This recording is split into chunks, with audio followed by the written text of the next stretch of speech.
हिमाचल प्रदेश के दो महत्वपूर्ण सीमेंट प्लांट बंद होने से नाराज चल रहे ट्रक ऑपरेटर्स जहां सड़कों पर उतरकर लगातार प्रदर्शन कर रहे हैं, वहीं अब इन ऑपरेटर्स के समर्थन में अल्ट्राटेक सीमेंट कंपनी में कार्यरत ट्रक ऑपरेटर्स भी आगे आ गए हैं। गौरतलब है कि जेपी परिवहन सहकारी सभा खारसी व रानी कोटला परिवहन सहकारी सभा सहित कई ऐसी सभाएं हैं जिनसे जुड़े ट्रक ऑपरेटर्स अल्ट्राटेक सीमेंट की सप्लाई करते हैं। वहीं प्रदेश के दो नामी सीमेंट कंपनियों के प्रबंधन द्वारा अनिश्चित काल के लिए प्लांट बंद करने से न केवल हजारों ट्रक ऑपरेटर्स बल्कि कार्यरत कर्मचारी व अप्रत्यक्ष रूप से जुड़े कई लोगों के रोजगार पर आर्थिक संकट गहरा गया है। ऐसे में अल्ट्राटेक सीमेंट प्लांट में कार्यरत ट्रक ऑपरेटर्स भी इनके समर्थन में आगे आए हैं और ऑपरेटर्स के आंदोलन में हर संभव सहयोग की बात कर रहे हैं। वहीं जेपी परिवहन सहकारी सभा खारसी के महासचिव दौलत सिंह ठाकुर का कहना है कि अल्ट्राटेक कंपनी द्वारा ट्रक ऑपरेटर्स को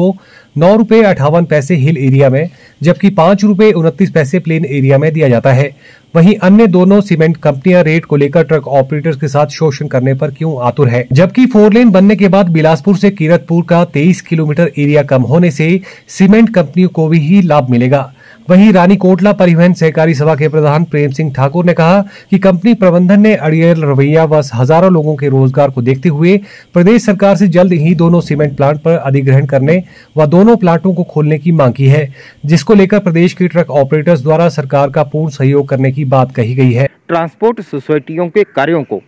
खत्म करके यहाँ ये प्राइवेट ट्रांसपोर्ट बिठाना चाहता है, लेकिन ये मंसूबा इसका कभी हम कामयाब नहीं होने देंगे। और आज हम जी इस घड़ी में पूरे एसीसी ट्रांसपोर्टर्स के साथ और अंबुजा ट्रांसपोर्टर्स के साथ है, क्योंकि ये यहाँ पर रोजी रोटी कोई अकेले इन ट्रांसपोर्टरों की नहीं है।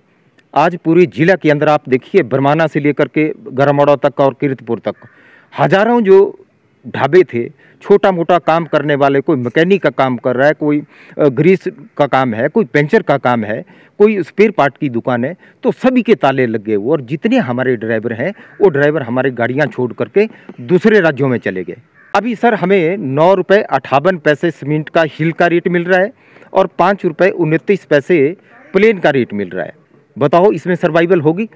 सर 2005 में 165 रुपये की सीमेंट का बैग था जो आज 525 का हो गया।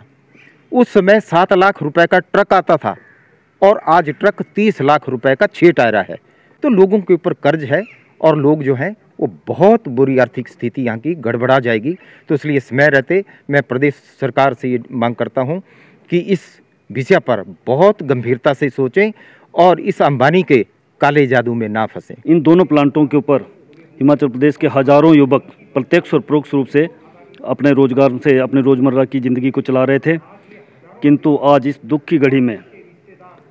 अदानी को शायद हिमाचल प्रदेश और बिलासपुर के इतिहास का पता नहीं है। आज हमारी जो अल्ट्राटेक के साथ परिवहन सभाएं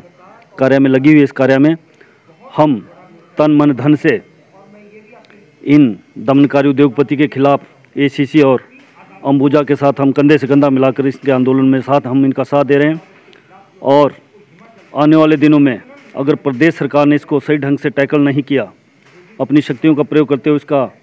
जो लाइसेंस है वो रद्द कर देना चाहिए, क्योंकि ये जिस प्रकार से कुकृत्या यहाँ पर कर रहा है और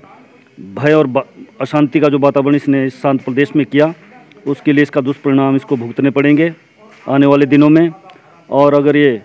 अपनी इस दमनकारी नीतियों से बाज नहीं आया तो जिला बिलासपुर और हिमाचल प्रदेश की जनता इसको सबक सिखाएगी और ये औंधे मुँह गिरेगा, क्योंकि इतिहास साक्षी रहा है कि जब जब हिमाचल प्रदेश और बिलासपुर के अंदर कोई भी इस प्रकार का संकट आया तो यहाँ का बच्चा उस संकट से निपटने के लिए कंधे से मिलाकर साथ चला।